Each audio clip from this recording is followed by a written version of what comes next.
तो ये चैप्टर 4 द्विघात समीकरण का ये मोस्ट इम्पॉर्टेंट प्रश्न है जो कि हर साल पूछा जाता है, बहुत ही मोस्ट इम्पॉर्टेंट है। इसलिए हम लोग इसको देखेंगे कि बोर्ड एग्जाम में इसको अगर आ गया तो हम सॉल्व कैसे करेंगे। तो इसको हम क्या करेंगे, प्रश्न पहले हम पढ़ लेते हैं। प्रश्न कह रहा है कि एक कुटीर उद्योग एक दिन में कुछ बर्तनों का निर्माण करता है।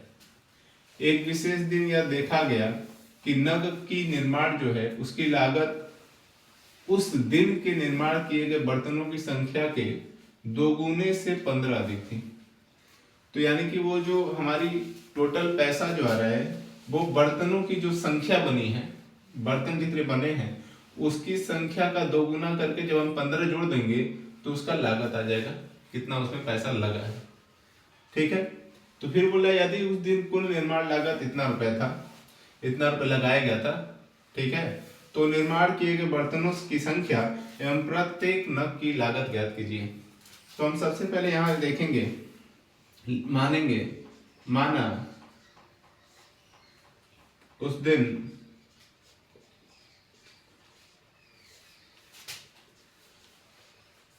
बर्तनों की संख्या बराबर x, तो नग की कीमत कितनी होगी, नग की कीमत बराबर इसका दोगुना 2x और उसमें हमारे 15 अधिक है, दोगुने से 15 अधिक है, हमने कर दिया। कुल लागत कितना है 2250 और एक नग की लागत कितनी है 2x + 5। ठीक है, तो हमें कुल लागत के लिए बर्तनों की संख्या और इसकी संख्या को गुणा करेंगे तो कुल लागत के बराबर आएगा।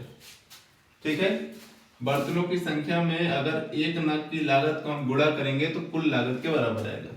ठीक है, तो हम लिखेंगे,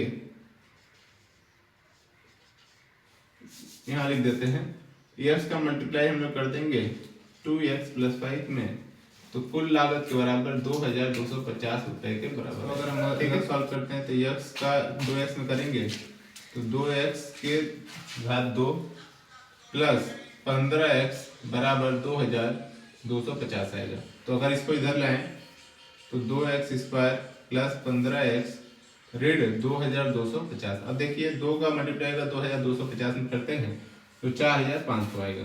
अब हमें दो ऐसी संख्याएं लेनी है जिसको दोनों संख्याओं को पहली संख्या में से दूसरी संख्या गुणाने पे 15 है और जो उसको मल्टीप्लाई करने पर 4500 है। तो हम लोग 4500 का वो कर लेते हैं, गुणनखंड कर लेते हैं। तो 2 2 दूना 4, 2 दूना 4 और ये हो जाएगा तुम्हारा 2 पच्चे 10। ठीक है, फिर 2 से करते हैं, 2 दूना 4, 2 पच्चे 10। 3 से करते हैं, 3 3 9, बच गया कितना 2, 3 7 21, 3 5 15। फिर 3 से करते हैं, 3 1 3, 3 2 6, 3 5 15। 5 से करते हैं, 5 दूना 10, 5 5 25। फिर 5 से करते हैं, 5 5 25। अब इसको हम 5 से काटेंगे तो 1 हो जाएगा। हमने क्या किया, हम एक काम करते हैं 5 × 5 और मल्टीप्लाई 3 कर देते हैं और माइनस 2 2 2 × 2 मल्टीप्लाई 3, तो हमने 1 2 3 ले लिया, मल्टीप्लाई 5, तो ये आएगा 75 और ये आएगा 60। ठीक है, तो 75 - 60 करेंगे तो हमारा आएगा 15 और 75 × 16 करेंगे तो हमारा आएगा 2250। तो यहाँ पे अगर हम सॉल्व करें तो ये हमारा 2x के घात 2 हो गया और इसको हम लोग दो पार्ट में डिवाइड करते हैं, 75 - 60, x को बाहर कर देते हैं -2250 कर देते हैं बराबर 0। इसको अगर हम सॉल्व करें तो ये 2x² धन, ये धन है और ये ऋण है, तो यहाँ पे धन 75 हो जाएगा, 75 का x में करेंगे तो 75x, धन और ऋण हो जाएगा, 60 का x में करेंगे 60x, -2250 बराबर 0। ठीक है, इतना अगर क्लियर हुआ तो बताइए, इधर बताते हैं, इसको क्लियर करते हैं। आगे की तरफ देखिए, आगे क्या है कि अब हम कॉमन लेंगे इसमें भी और इसमें भी। इसमें हम कॉमन ले लेते हैं, आपका x कॉमन ले लेते हैं, तो हमें मिलेगा 2x + 75 और इसमें अगर हम कॉमन लेते हैं 60 तो हमें मिलेगा x + 16 ना लेके हम लोग 30 लेते हैं।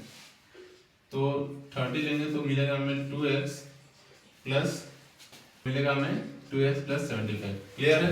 अगर हम इसको सॉल्व करें तो इसमें से हम 2x प्लस 75 अगर कॉमन लेते हैं तो हमें मिलेगा x माइनस 30। अब हम दो इक्वेशन आ गए, इसको भी ले लीजिए, इसको भी ले लीजिए, है ना। तो इसको लेंगे तो 2x plus 75 is equal to 0, x minus 30 is equal to 0। दोनों को 0 लेते हैं तो ये हो जाएगा x बराबर 75/2, जो कि वैल्यू आएगी पॉइंट में, और ये जो आएगा x बराबर 30। तो ये पॉइंट में, डेसिमल में, दशमलव में आएगा, इसलिए ये अमान्य हो जाएगा। हमें एक पूर्णांक चाहिए, हमें एक होल नंबर चाहिए, है ना, इसलिए हम इसको डेसिमल वाला नहीं लेते, तो ये अमान्य हो जाएगा और ये हमारा मान्य होगा। तो यानी कि हमारे बर्तनों की संख्या कुल कितनी है? 30। नग की कीमत कितनी है? आप जैसे निकालेंगे 2 × 30 प्लस 15, 60, 10, 70, 75। क्लियर है? ये आपका आंसर है।